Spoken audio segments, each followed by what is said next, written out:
दिल्ली के रामलीला मैदान में जमीयत उलेमाए हिंद के 34वें राष्ट्रीय अधिवेशन का आयोजन किया गया। 3 दिनों तक चलने वाले अधिवेशन के पहले ही दिन मंच से भड़काऊ और नफरती भाषण दिए गए। जमीयत उलेमाए हिंद के अध्यक्ष महमूद मदनी ने कहा कि ये वतन जितना नरेंद्र मोदी और मोहन भागवत का है उतना ही ये महमूद मदनी का भी है। मदनी ने कहा कि हिंदुस्तान में इस्लाम बाहर से आया है, ये कहना गलत है। इस्लाम सारे धर्मों में सबसे पुराना धर्म है। मंच से और किस तरह के नफरती बोल बोले गए वो आप हमारी इस रिपोर्ट में देखिए। ये देश मोदी का है और महमूद का भी है। जितना ये देश नरेंद्र मोदी और मोहन भागवत का है उतना ही ये देश महमूद का भी है। भारत मुसलमानों का पहला वतन है। ये मुसलमानों का पहला वतन है। इस्लाम इसी मुल्क का मजहब है।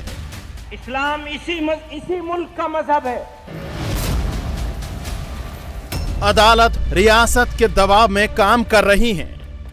ये तासुर आम हो रहा है। ये अपनी जमीन पर नर्सरी बना के सिर्फ झाड़ बेचकर साल में 2 करोड़ कमाते हैं। उनके सीक्रेट्स को सीखना चाहते हैं तो फ्रीडम ऐप को अभी डाउनलोड करें। कि अदालतें रियासत के दबाव में काम कर रही हैं। जगह दिल्ली का रामलीला मैदान। कार्यक्रम जमीयत उलेमाए हिंद का 34वां वार्षिक अधिवेशन। 3 दिनों तक चलने वाले अधिवेशन की शुरुआत हुई भड़काऊ भाषणों और नफरती जुबान के साथ हुई। जमीयत उलेमाए हिंद के अध्यक्ष महमूद मदनी ने एक साथ सत्ता, सिस्टम, जुडिशरी और मीडिया सभी पर हमला बोला। हम आपको मदनी के वो सारे भड़काऊ बयान सुनाएंगे, लेकिन पहले आप देखिए मदनी ने प्रधानमंत्री मोदी का नाम लेकर क्या कहा। भारत हमारा देश है। जितना ये देश नरेंद्र मोदी और मोहन भागवत का है उतना ही ये देश महमूद का भी है। न महमूद इनसे 1 इंच आगे है, न महमूद इनसे 1 इंच आगे है और न वो महमूद से 1 इंच आगे है। बेशक ये देश सभी का है और इसमें किसी को कोई शक नहीं, लेकिन महमूद मदनी ने जैसे ठान लिया था कि जुबान से जब शब्द निकलेंगे तो उससे लोगों को भड़काने की चिंगारी ही निकलेगी। कुछ दिन पहले यूपी के सीएम योगी ने कहा था कि भारत का सबसे पहला और पुरातन धर्म सनातन धर्म है और यही देश का राष्ट्रीय धर्म भी है। अब योगी के इसी बयान के जवाब में मदनी ने पलटवार किया। मदनी ने कहा कि इस्लाम हिंदुस्तान में कहीं बाहर से नहीं आया है, यही हिंदुस्तान के सभी मजहबों से सबसे पुराना है। कि ये खुदा के सबसे पहले पैगंबर अबुल बशर सैयदना आदम अलैहिस्सलाम की सरजमीन है। आप यहीं तशरीफ लाए। यह धरती इस्लाम की जाए पैदाइश है। यह मुसलमानों का पहला वतन है।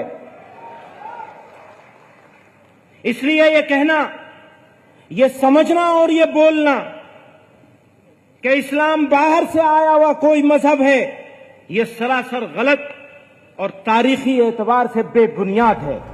दिल्ली में जमीयत के मंच पर महमूद मदनी करीब 27 मिनट तक बोलते रहे और इन 27 मिनट का उन्होंने इस्लामोफोबिया के लिए भरपूर इस्तेमाल किया। मदनी ने साफ साफ कहा कि मुल्क में मुसलमानों को टारगेट बनाया जा रहा है, उन्हें परेशान किया जा रहा है। ये बात भी आमतौर से देखी जाती है कि फसादात के मौके पर मारे भी मुसलमान जाते हैं, लूटे भी जाते हैं और उल्टा उनको ही कसूरवार ठहराकर कैदोबंद की सजा दी जाती है।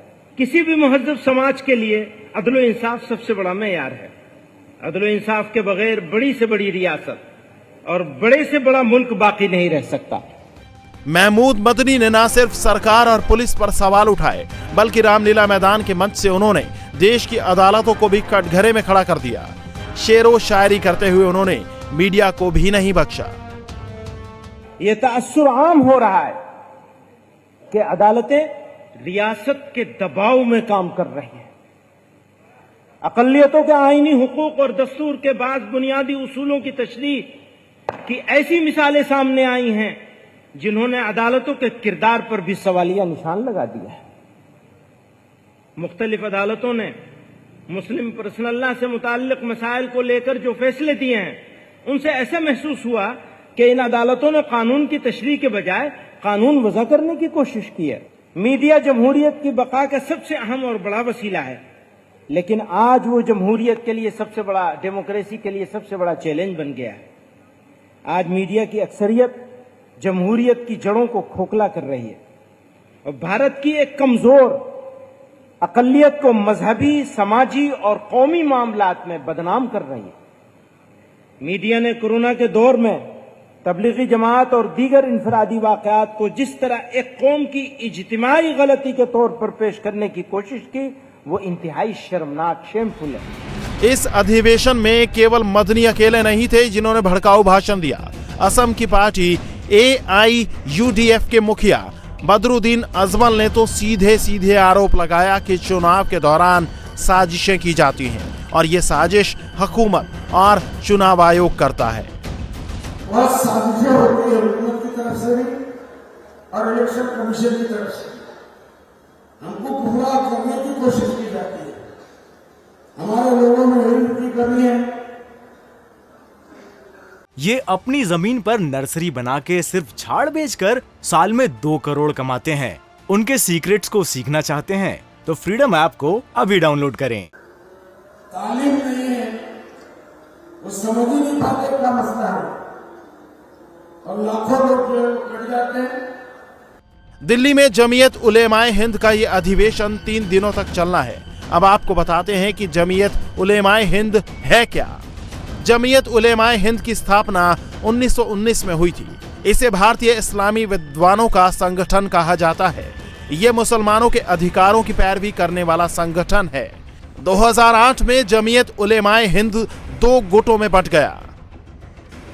दिल्ली के रामलीला मैदान में अधिवेशन के दौरान कई मुद्दों पर चर्चा कर प्रस्ताव पास किए जाएंगे। इन मुद्दों में uniform civil code, hate speech, मदरसों की स्वायत्तता, मुसलमानों के खिलाफ हो रही बयानबाजी पर भी प्रस्ताव लाए जाने की उम्मीद है।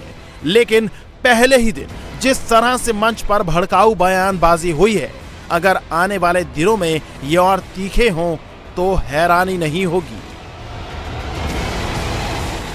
इंडिया टीवी हर वक्त हर जगह डाउनलोड करने के लिए सर्च करें India TV news Google play store या ऐप स्टोर पर।